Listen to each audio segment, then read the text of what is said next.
नमस्कार दोस्तों, दिल्ली समाचार में मैं मनोज सिन्हा आपका स्वागत करता हूं। आज बात करते हैं हरियाणा विधानसभा चुनाव की, जहां पर चुनावी बिगुल बज चुका है और चुनावी समर में भाग लेने के लिए सारी राजनीतिक पार्टियां आपस में जुट चुकी हैं और उन्होंने उम्मीदवारों की लिस्ट भी जारी करनी शुरू कर दी है। इसमें सबसे पहले जो लिस्ट आई है भारतीय जनता पार्टी की तरफ से, और उसके बाद उनकी पार्टी में, उनके खेमे में भगदड़ सी मच गई है और कई कद्दावर नेता उन्हें छोड़कर कांग्रेस को ज्वाइन करने की स्थिति में। हालांकि जो इस बार का सर्वे है और कई नतीजे देखने को मिल रहे हैं कि भारतीय जनता पार्टी पर इस बार कांग्रेस हरियाणा में भारी पड़ने वाली है, क्योंकि जो लोकसभा के चुनाव हुए थे जिसमें दोनों ही पार्टियों को 5-5 सीटें मिली थी और जो वोट प्रतिशत था उसके हिसाब से भी कांग्रेस का रुझान इस बार वहाँ के लोगों को ज़्यादा है, क्योंकि वहाँ किसान आंदोलन का मुद्दा है, जाट वर्सेज नॉन जाट का मुद्दा है, अग्निवीर जैसे मुद्दे हैं जो भारतीय जनता पार्टी को झेलने पड़ेंगे। वहीं एज लेकर कांग्रेस इन सारे मुद्दे को अपने लिए हथियार बनाने वाला है और इस बार उन्होंने कमर कसी हुई है, क्योंकि आम आदमी पार्टी से उन समझौता करने के लिए इसीलिए राहुल गांधी ने बड़ी ज़बरदस्त पहल की है।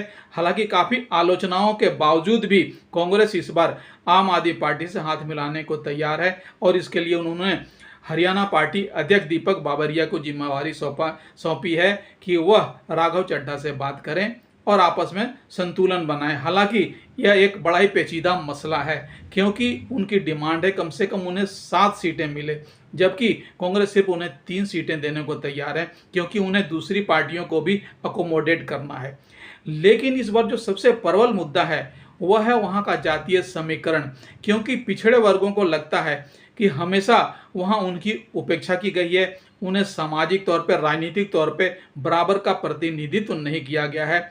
इसी बाबत रामफल जाखड़ ने, जो पिछड़े वर्ग के आंदोलन के सचेता हैं, उन्होंने हमसे बात की और उनका कहना था कि अगर हमें इंडिया गठबंधन साथ लेती है तो हम जमकर मुकाबला करेंगे और हमारी कोशिश है कि राहुल गांधी की नीतियों पे हम शामिल होंगे। वहीं उनका जो आक्षेप था कि भारतीय जनता पार्टी की सरकार ने उन्हें कोई स्थान नहीं दिया। आइए सुनते हैं रामफल। मेरा नाम रामफल जांगड़ा है और हरियाणा से हम विधानसभा बरवाड़ा और पिछड़ा वर्ग संघर्ष संयुक्त समिति हम चलाते हैं।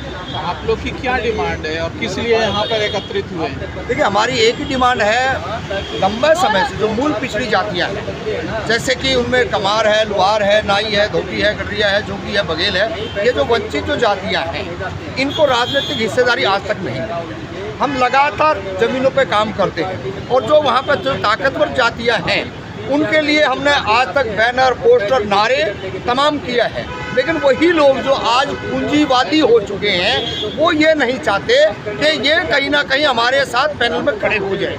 वो आज भी उनकी जो विचारधारा आज से जो 40 से 50 साल पहले थी वही मानसिकता आज है। लेकिन आज हम दिल्ली यूनिवर्सिटियों के अंदर हमने अपने बच्चों को भेजा है, आज वो पढ़ लिख कर कहीं प्रोफेसर की लाइन में आ रहे हैं, कहीं डॉक्टर बन रहे हैं। तो तमाम ऐसी जगह पर जब हम आके खड़े हुए, हम अच्छे एक्टिविस्टों से हम बात करने का प्रयास किया, मिले, तो हमारे भी एक वो जिज्ञासा जो है, पेट में रोटी की भूख होती है, हमारी वो रोटी की भूख खत्म हो गई है। अब हमारी वो राज की जो भूख है, अभी तक मनोहर लाल खट्टर आज 2014 से वहाँ पे हैं जी, तो आप लोगों ने कभी आपका कोई डेलीगेशन, कोई रिप्रेजेंटेशन गया नहीं है? नहीं, बिल्कुल। हम बार बार जब भी आयोग गठित उन्होंने किया है, हम उनको मौखिक तौर पे भी और रिटर्न में भी दिया है कि नगर निगम से लेकर के और पार्लियामेंट तक का राजनीतिक हिस्सेदारी चाहिए।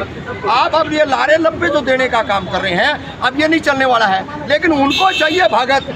अब भगत तो बचे नहीं है। नायब सिंह सैनी आ गए तो सैनी जी तो आप दे सकते थे, वो जो ना जाट है ना ये नहीं। देखिए, गेम कहाँ होता है, यही बात समझने की है। उन्होंने गेम कहाँ खेला है? बीजेपी जैसी सातिर पार्टियां जो है उनका यही है कि आपको ऐसा गूंगा बहरा जो हो, जिसको दिखाई ना देता, उसको बैठा दिया है। अगर आपको ही कुछ करना था तो पहली बार ही खट्टर को बनाया।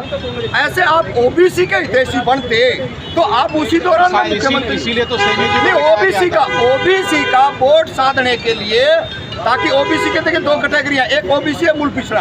हम मूल पिछड़े की बात कर रहे हैं। मूल पिछड़ा ओबीसी की 3 जातियाँ हैं, यादव है, एमपी बनता है, गुजर है एमपी बनता है और सैनी एमपी बनता है। भाई आज तक हम तो बार बार कह रहे हैं, चिल्ला चिल्ला के कह रहे हैं, ऊंची आवाज में कह रहे हैं कि हमारा हक कहाँ गया। राहुल गांधी वहाँ पे आपके साथ जो कर रहे हैं गठबंधन, तो क्या उस गठबंधन को सपोर्ट करेंगे? देखिए, राहुल गांधी नहीं, तमाम आप जैसे बुद्धि जो इस बात को जानते हैं कि इस तानाशाही सरकार को अगर रोकना है तो सबके साथ इंडिया गठबंधन में ही जाके आगे बढ़ना पड़ेगा। हम उस पैनल के साथ हैं, उस विचारधारा के साथ हैं। हमारी चर्चा दोस्तों जारी रहेगी, तब तक आपसे आग्रह कि हमारे चैनल को लाइक, शेयर और सब्सक्राइब जरूर करें। धन्यवाद।